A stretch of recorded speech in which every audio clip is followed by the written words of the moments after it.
بسم اللہ الرحمن الرحیم۔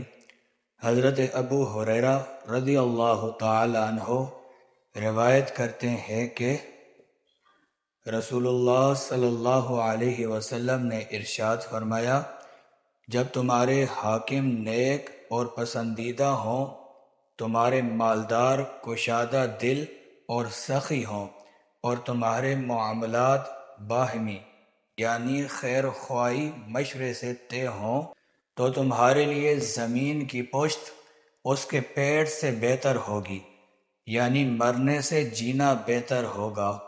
اور جب تمہارے حاکم شریر ہوں، تمہارے مالدار بخیل ہوں، اور تمہارے معاملات عورتوں کے سپرد ہو جائیں، تو تمہارے لیے زمین کا پیڑ اس کی پشت سے بہتر ہے، یعنی ایسی زندگی سے مر جانا بہتر ہے۔